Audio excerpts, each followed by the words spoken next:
Yeah, title checking Elliot Wilson. This is a special one, man. I got Janelle Monáe and the whole cast of Antebellum. How you everybody feeling today? Good. Listen, How are we are. you?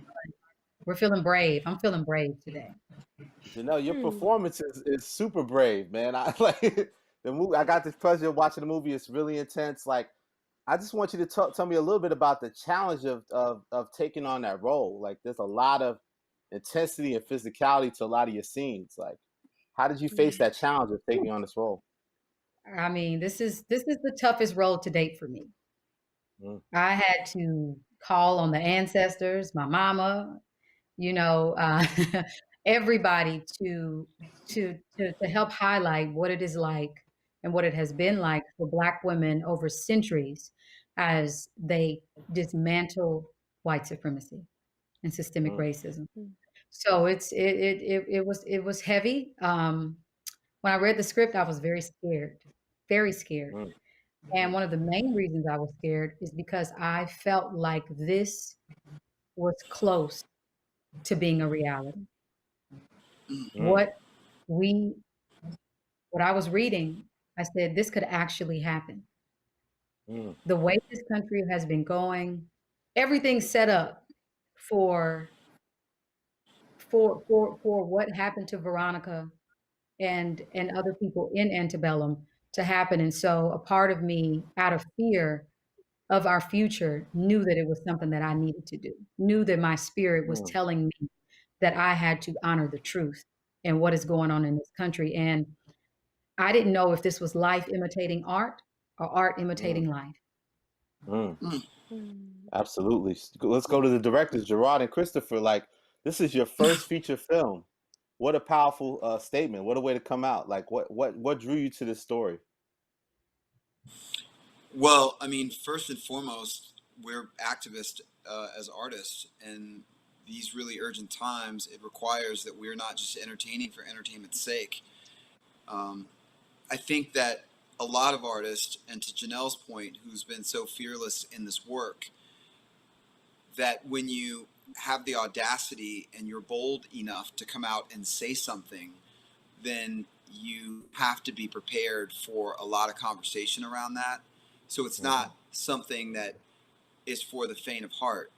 It's just necessary work. It's what we felt compelled to do. And if we can move that conversation any closer to action, because I know for Bush and Renz, and I think for our wonderful cast, we're tired of talking.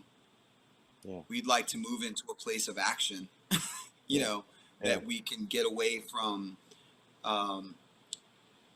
the inequity and also the demand of Black people and white folks, for that matter, that we continue to perform this lie. The lie that America was founded, you know, in noble beginnings. The fact of the matter is the country was built on the backs of stolen bodies and free labor.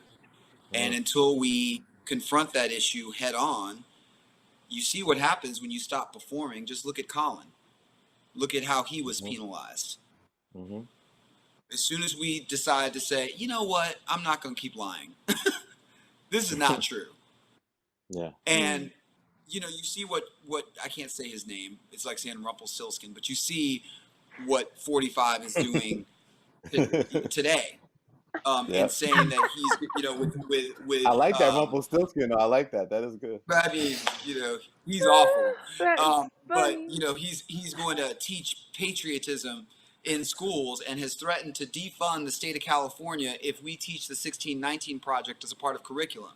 So what he's saying is, I need to continue to make white folk who don't know the truth or don't want to know the truth to continue to live in this lie. And we're just not going to do it anymore. That's what Antebellum represents, that moment of truth. And Christopher, like, despite all the obstacles, why were you guys so determined to not, no matter what, pandemic aside, get this movie out right now? Well, I think this film, yes, it's going to spark conversation, and we always knew that it would spark conversation, but we feel that this is a moment for action. And in the film, Veronica waits for the perfect moment and then takes her action, and that's where we are right now in the world. And we're not trying to get people to go to the theater. I mean, most of us here are Black folks and who come from people that have worked on the front lines and continue to work on the front lines. And what we weren't going to do is invite people to come into the theater to get this medicine and then turn around and get sick. Yeah. So for us, we were like, we need to deliver this at home in front of as many people as possible. It's crazy that I think it's probably going to make even more of an impact than it would have, in that people can access the movie from the safety of their own home and sort of get through that through the process in a way that feels more private. You know what I mean? Yeah. Well, they're not being judged by others, right? Like sometimes. I mean, I know that I feel uncomfortable watching certain movies in front of certain people. Yeah. If that makes sense. Like, absolutely. In the theater, I think we all do. I'd rather be by myself and process it. Yeah. Well, on the other side, Gab and Lily, you guys bring some much needed, like, just positive energy for women friendship. Like talk about your roles in the film and how, you know, you're such an intricate part of the storyline, but it's very distinctive of what the whole beginning is about. Gab in particular. Yeah. Me. You go first. Either way. No, Lily, I'm sorry. Lily, you go first. Lily, no, I mean, I feel like Dawn has such an enormous impact in the film, so I always like to let Dawn begin because I feel like Dawn leads in so many ways. But I'll let Sarah, Sarah can have a voice as well. I love the female friendships in this film because they feel so real. They feel so natural. When I read that script, I love the fact that these were three powerful females who were still funny and silly, and they could go out and they could be sexy, and it was capturing this, dynamism of the modern woman that I love so much. And I'm so grateful to Gerard and Christopher for writing parts for women like that. We've had a couple people being like, "Isn't it nice to play a strong female role?" And I'm like, it should be just a given. But that's I think Sarah functions in the film as a really good example of, a lot of white women who are, highly educated, who have Black friends who consider themselves to be really, woke, and yet they're still missing a lot. And there's a lot that's going over their head. And that doesn't mean they're, bad friends or they're like bad people, but it does mean that they're lacking in terms of what they could be, where they could be performing when it comes to being an effective ally. And so I think that Sarah is this example that I hope a lot of women see, and they're like, you know what, that's kind of like what I am, and I could be doing better. I hope that it's something that can be inspiring, and that she offers an example of, where we are and where we could be going. And Gab, you're such a dynamic, vibrant performance. I also love that you kind of tackle the microaggression that we deal with on a daily basis at times, like the restaurant scene in particular. Can you talk about that? Yes. I think it's interesting to show that racism isn't just slavery. It's not just, the degradation of Black bodies. It's also not being seen as a person when you walk into a store. It's about not being seen as a customer when you walk into a restaurant. These they seem small by comparison, but I always say it's death by paper cuts. The many microaggressions that I face in a day, because being a Black woman, I have to think for myself, and I also have to think for anyone I might encounter. So I have to dress the part if I'm going into like a Louis Vuitton or a Gucci store, but I have to look like I'm a customer. Otherwise, I won't be paid any attention to. I'm going to be seen as a waste of time. When I'm getting on a plane, people will push me out of the way thinking that me being in the first class line is a mistake. That I'm going to be. I once got on a plane with an actress. I'll tell you her name after. But she was in the front. She was in the very front, and I was going to sit next to her, and she had her stuff on my seat, and so I was giving her time. She's older, and so I put my bag overhead, and she looked at me, and she goes, "Okay," and I was like, "What a strange response." And then I put my second bag up there, and she said, "Well, now the person sitting there is not going to have room for their bag." And I said, "I'm the person sitting here," and she said, "Oh, I thought you'd be sitting in the back." That actually was Faye Dunaway, just so we know. Wow. So, that was Faye Dunaway. I was like, please tell us who it was, Gab. It's Faye Dunaway. It was Faye Dunaway. But like, she looked at me, she looked at my body, knew that I was in the wrong place. And this happens all the time. And so it was really, really nice to get to fight against a microaggression, because me as a person, Gabourey Sidibe, I don't have time to write a letter every time I'm faced with a microaggression. I don't have time to make a phone call or write an email. I just don't have the time to. So I let a lot of things go. Dawn doesn't let anything go. Nothing. Yeah. And I respect that. And it was really, really great and empowering to play that, to not let anything go. Yep. And that's great. And Kiersey, like, what was your experience like creating the movie? And like the powerful scenes with you and Janelle were amazing. And like just the emotion itself, like of actually filming on an actual plantation. What was that experience like for you? Well, I think it's only right to remind ourselves something that Janelle said, is that at the end of the day, we got to go home to our temporary homes while we film, but we got to go back, to where we live and shower and eat and call our loved ones. And so it would be a disservice to our ancestors if I got too much in it to the point where I'm like, oh, it's so hot, this is so hard, poor me. When the reality of the situation is, it is a job, and I'm lucky to be working and to be getting paid to be there to do something that I love and have literally wanted to do since I was a baby.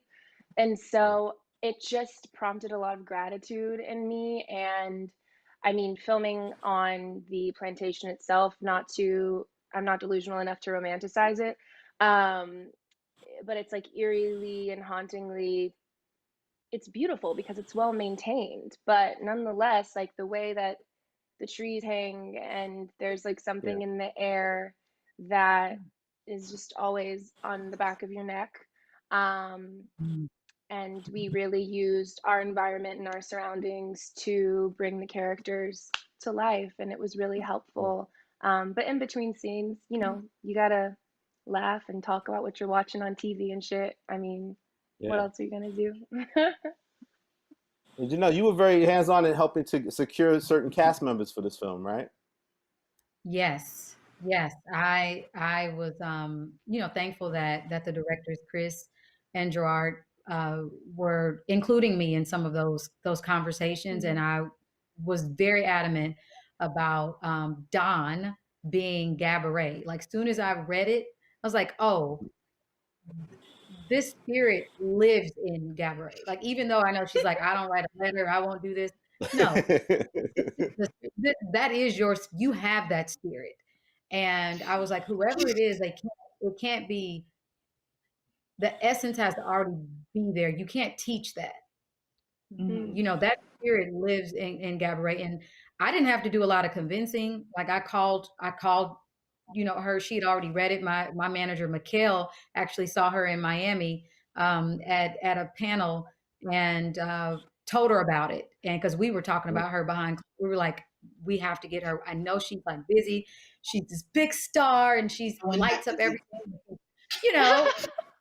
all these things. And I was like, but I think that she's perfect for this part. And when I heard that Kiersey was signing on, I wanted to have conversation with her and just, see where her mind was. And it was just like her spirit. She has that essence of holding Black women who may not see their light and may not see their strength accountable. Like, she does that off screen. It's encouraging. She does it in a very loving way, but a way that only another Black woman could do. And the same with Don. So it was just, and then I had an opportunity to meet you, Lily. I loved your work, but meeting you, I knew that you were there because, for all of the right reasons, to bring awareness, to make other white folks look at how they can check their privilege and show up for Black women.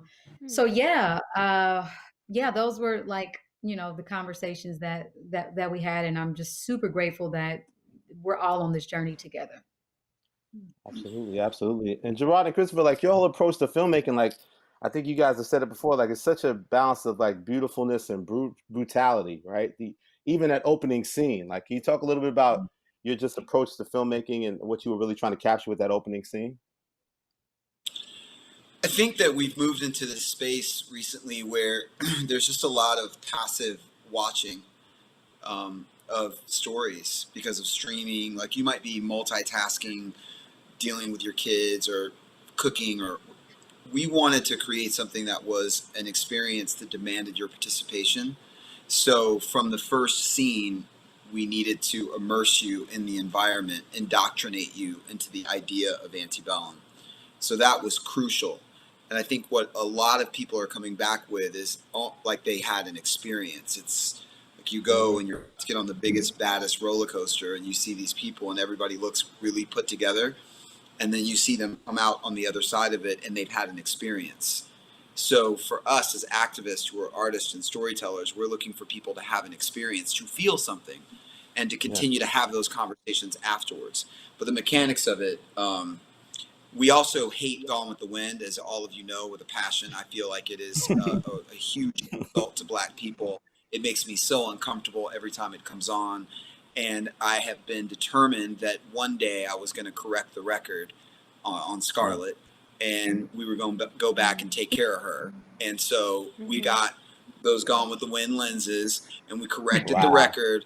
And Janelle came in there and set her straight and straightened her all the way out. And that's Janelle, what did you think when they said we're going to get the Gone with the Wind lenses? What did you think? I was like, damn. All right, well, this is what we're doing. It's a horror movie for Black people. Like you say it all the time, Gerard. It's, this romanticizing of Antebellum has got to end. Like the Antebellum South, like white people still going and having weddings and bread and breakfasts in places that were very painful. We have a president and an administration and a whole audience of other white supremacists who, worship Robert E. Lee. They worship those good old days. And they're also in the position of making racist policies. We were not enslaved because we willingly wanted to. There was a law mandated for us. And one that was also said, when they get free, go back and get them and return them. And the fact that this president is trying to take away, it's already whitewashed, and there's already so much erasure happening in our school systems. I didn't learn about half the things I know now from the textbook, but the fact that we have a president who is trying to erase the 1619 Project, and say it shouldn't be taught in school. I'm going to have my own, I forgot what he's calling it, but, this propaganda and this the lies that he is trying to tell to erase what actually happened to us is very dangerous. And so I think we have to come from all angles. We got to come with art and music. I did something with Stacey Abrams where I did a song called Turntables and talked about how the tables are turning, how we are leading the revolution. And when we are tired and fatigued, put this song on. We have to keep marching. We got to come from the film world. We have to talk about these microaggressions. We have to talk about the systemic racism, the white supremacy, all of that haunts us to this day. We have to do it in film. We have to do it online. Like we're in a war right now. We are. And when you think about today is Rosh Hashanah, and you look at the article in The Guardian recently about how the majority of Americans between 18 and 39 have no idea that 6 million Jews were murdered in the Holocaust.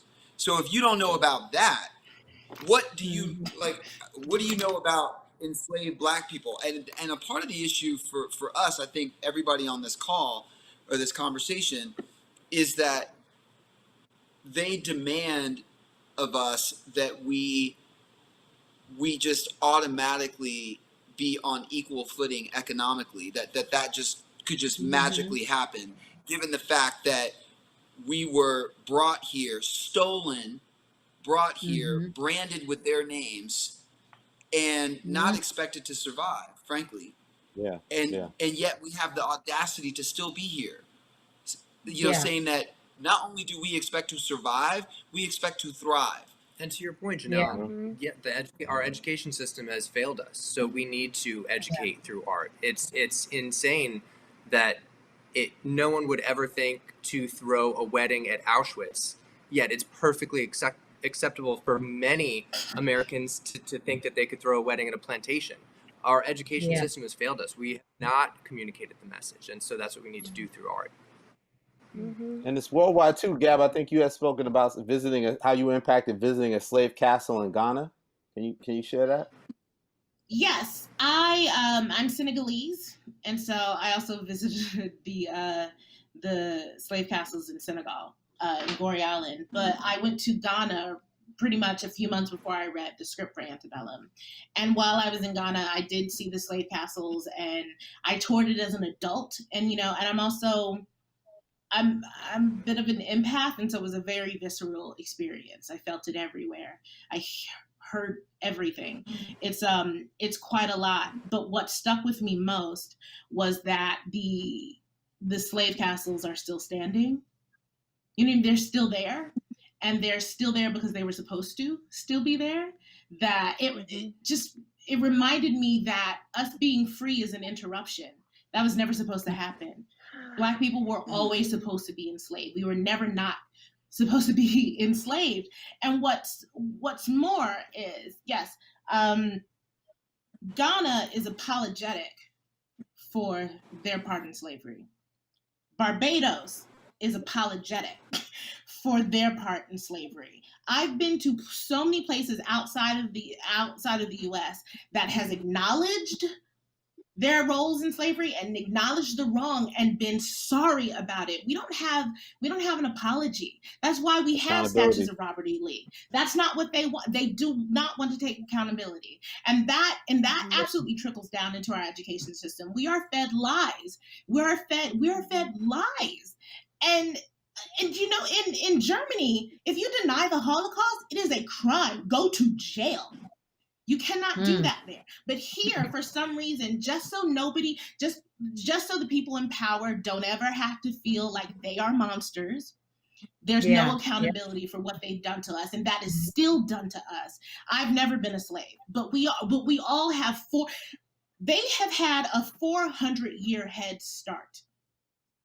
We've been stopped. We are stalled. Right. We are so far behind. And on top of that, the foundation which we live our lives is cracked and broken and skewed away from us. And everyone's pretending that that's not what's happening. They hide their hands. That's why this movie is so important. It's not just another slave movie. The thing is, if we don't tell our truth fast enough, then Cleopatra will be seen as a white woman, which is what happened. Our history, and that's what's going to happen to hip hop too. Steal it back. Exactly. Yeah. They're gonna, in 100 years, hip hop will be white. Like it'll never be. Don't scare me, Gerard. Don't scare me. It's true. We have to tell our history. We have to tell it over and over and over again because they're trying to steal the narrative away from us. Yeah. Well, I think that's interesting. Like you can't lump it in as like another slave film, because I think that interesting thing, Janelle, is like you said, like, you're attacked in this movie because you're a thought leader, right? You have a platform and you're energizing and leading people. So that's why you're literally targeted as the person to be abducted in this film. And that there's mentions of that them still trying to silence us. Yeah. I think this was also an important, a unique opportunity to show, like I mentioned, like the generation, the Black women who have led this revolution and carried that burden of dismantling systemic racism and white supremacy on their backs every single day, from Harriet Tubman, from Sojourner Truth, to Angela Davis, to Assata Shakur, to even present day Black women. Black Lives Matter, as we know, was started by 3 Black women, to Maxine Waters, who is they try to intimidate and silence her voice in so many ways. People show up on her lawn threatening to kill her, but yet she still speaks out. And so all those spirits, live in Veronica Henley. And that was what I wanted to do globally. It's important that people understand that burden that is being carried by Black women and asked to be carried should not be asked to be carried by Black women, because why? We didn't start, we're not the problem. And I think so much is owed to Black women, and at the very least, Black women deserve peace. That's a great way to end it. So I want to just thank you guys for taking the time. Antebellum's on video on demand. Make sure you guys check it out. Thank you, Janelle. So great to see you again, and thank you to the entire cast. Congratulations, Gerard and Christopher. Amazing work. Thank you, Thank Elliot. you. All Thank you guys so you. much for supporting.